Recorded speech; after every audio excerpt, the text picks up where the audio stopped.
we are going to have a brief presentation on what we are doing in renewable energy projects. Mr. Pinamasko will give that presentation, and then I will ask Dr. Alidewa to take over and lead the discussions. Okay, thank you, Chair.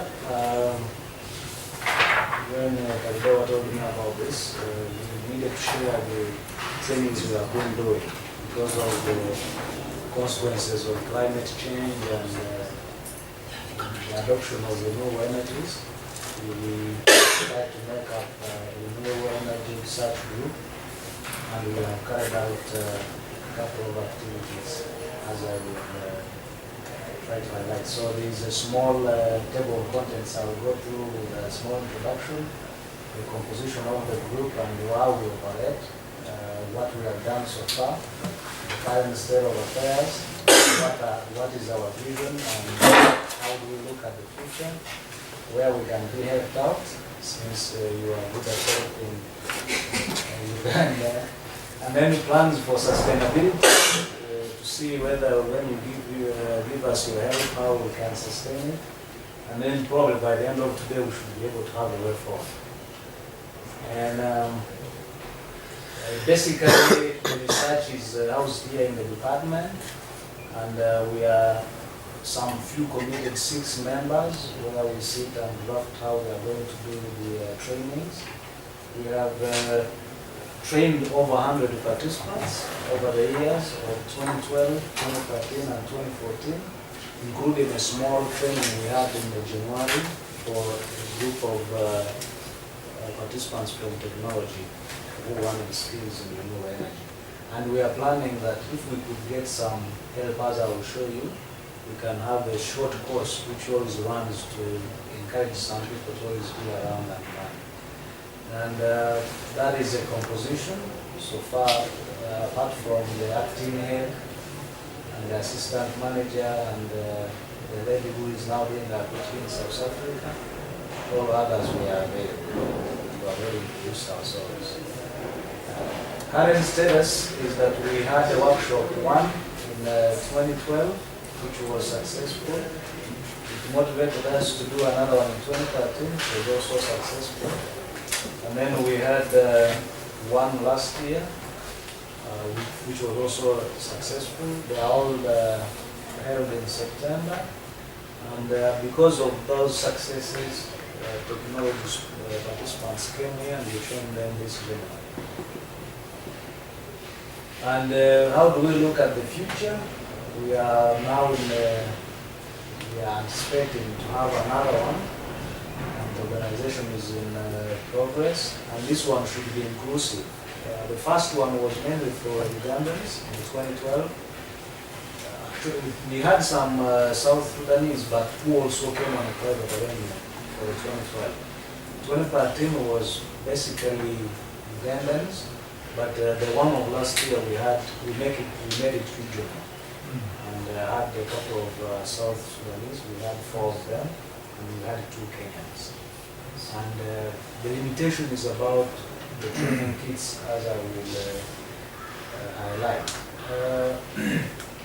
We think we should start up a TV training short course so that those who are leaving secondary school in their vacation, they can come by and get these skills. This is in the process of aligning them towards a given field in their academics, because most students finish school and they are not having any particular way to go. So if they were able to attend such kind of training, they would be able to be aligned into, because if I'm already knowing how to install things, I will be able to want to go into that field. So where do we need support? If we could get some more training kits, because we normally use PV solar panels, we use some batteries, solar batteries, we use some small electrical things like junction boxes and switches, which we can say consumables, because once we have fixed them, sometimes when we are installing them, they get spoiled.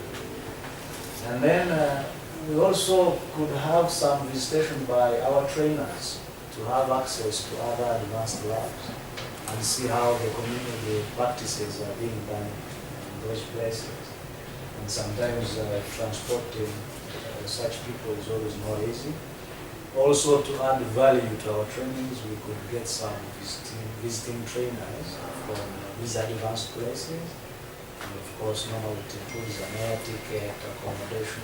So help from into this would be something. So getting access to their PV labs or photovoltaic labs to improve on these skills of our trainers would be very influential. And also having collaboration with international partners. So far we're looking at University of Juba being in collaboration with our trainings.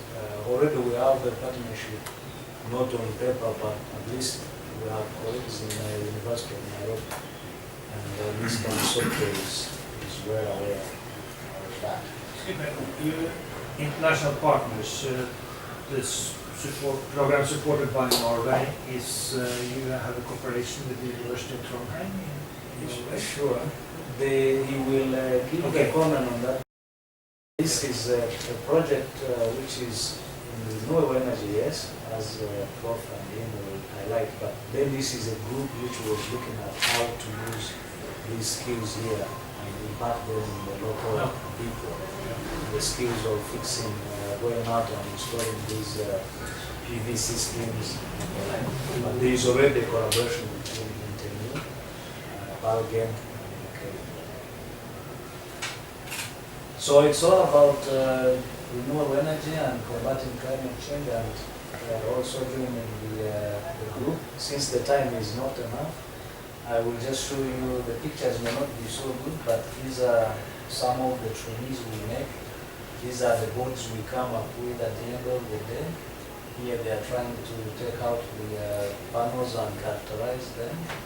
And we have always been aware of the gender balance. We have some ready. So there are many photographs on our Facebook page for the department. I only just pick these few of them to give you an impression of how hands-on we are. And when we talk of health, like these are toolkits. Toolboxes which they need to use when we are doing the training. And this is just to show you how excited sometimes they will get when they are able to see some light coming out of this box. And whenever they make these kits, since you talked of being also in a business sense of the renewable energy, we always make them market their kits. They are just boards they are made, but we make them market them, because we are not just making them house skills.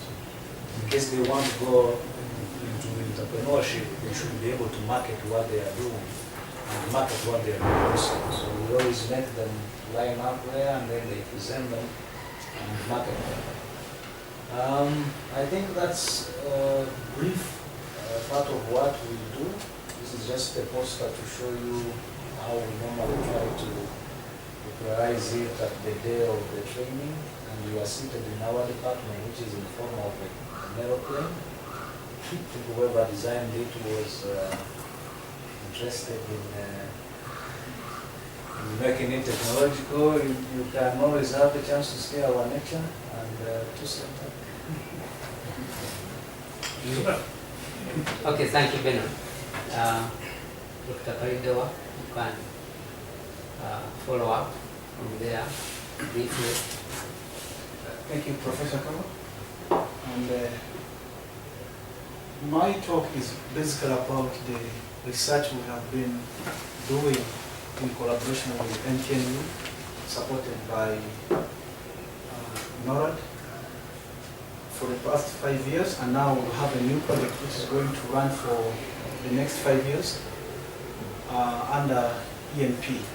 Now, these few, I can't talk about everything here, but these few book summarizes what we have been doing in the last 5 years. You can have those copies, and then when you have time, you can read through. The main activity has been on solar thermal storage. The problem is that we wanted to find a better way of storing heat from the sun, because when the sun is shining, people can use the box solar cookers and they can cook food. But once the sun is gone, they have nothing. It's okay. They cannot do anything. So the concept has been to see how we can eliminate some of these challenges our rural communities face from smoke. So if we can store the heat and then later on they use it for cooking, then it will be a big achievement to our population. And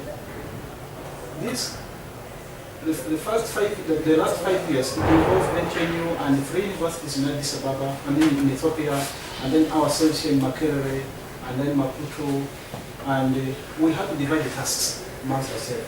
And these are some of the members who were participating in this research. This was taken from NTNU, and this was the main concept. I don't want to go into too much of the physics behind this, or the science behind this, but the idea is that if you can concentrate this heat, transport it to a point where you store it, and then later on, you should be able to cook it. Cook food using the heat storage. The work is still going on, it looks nice, but there's still a lot of work going on here. And this was a prototype we built. This was at NTNU, so you have, this is to power the tracker, the system here, so it can track the sun.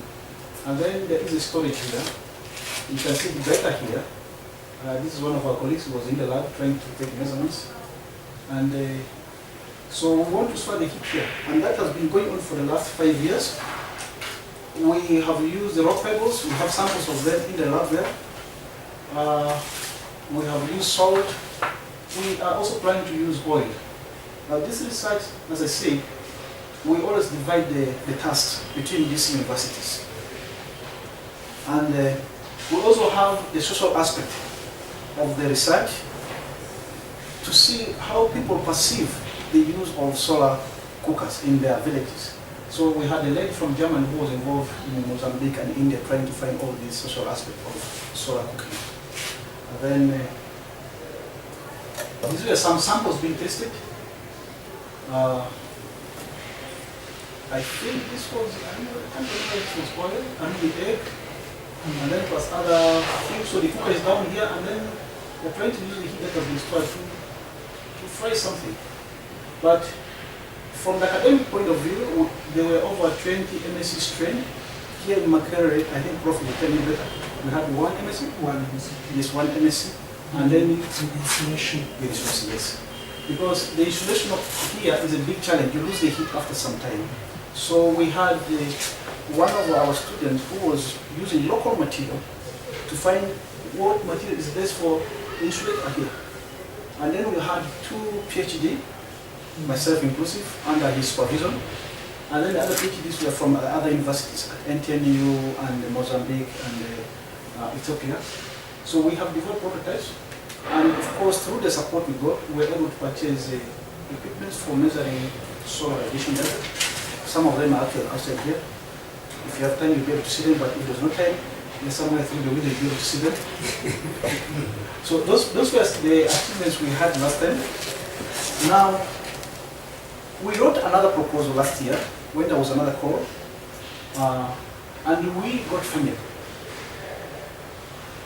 The universities, again, you have NTNU Makerere, and then Makerere in Ethiopia, Maputo, and this time Dar es Salaam. And under Makerere, we have 2 departments. The physics department, where we are right now, is going to continue with solar energy. And then we have the electrical engineering department. My colleague Wilson may say something more. They are going to do work on biofuels. And we received a grant of 12 million kroner, which is divided among all these universities. And I think each one is receiving around how much? 2 million? About 2 million kroner. And this research is going to be for the next 5 years. What we expected to do, of course, being an academic institution, we are expected to produce PhDs and masters.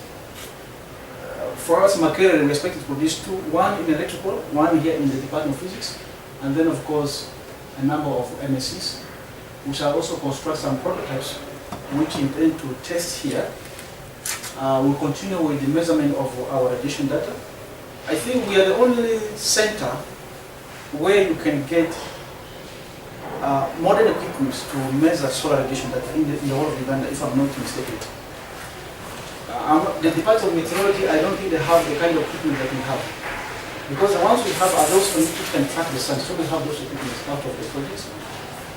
And the other thing which we want to do, but of course we are not supported out of this funding, is that we would love to construct and install some of these systems in the rural schools and hospitals and then test them and see how they perform under real conditions. But it's not part of the funding we receive because this is more to do with research. So this is an area that we're interested in, so that we are not only stopping with research in the university, but it's taken outside and see how it applies in the society. And then if that is successful, we want to train technicians to take up the job. And I think with that, I want to say thank you. Thank you very much. Probably, Wilson, want to make some comments? Remarks? Briefly. Thank you very much, Prof. Well, talk about the network. The research that we are doing under NP was when we came up, people were under NOMA and NUFU came together and they formulated the research activities which can continue. So this network actually is the biggest network of renewable energy from the NORAD fund in the region. Of course, I will talk about the challenges we still have. The infrastructure, as you saw, 2 million NOK cannot even construct a hydropower lab, but can support the running cost of a PhD student. So we still have issues of infrastructure. We need laboratories where students can be trained on the skills. And then we have also another challenge of staff and student exchange. Our strength was on students going to other universities and also academic staff coming here and also going the other side. But under this new project, the funding is small, so we don't have those elements. And actually it hinders our network. Students were creating network among themselves and who replace us when we retire. So it's not possible at this moment. We don't have allocation on student and staff exchange. And then we have also issue of dissemination and the outreach. You do research, it remains at the laboratory level. You cannot take it to the community that is supposed to. So we are really affected by lack of funds to assist in community outreach. Take the technology and demonstrate it there, and then you see how the community will get attracted to it. So I think, in my view, we're doing very well, but we're still constrained in terms of resources. Thank you very much.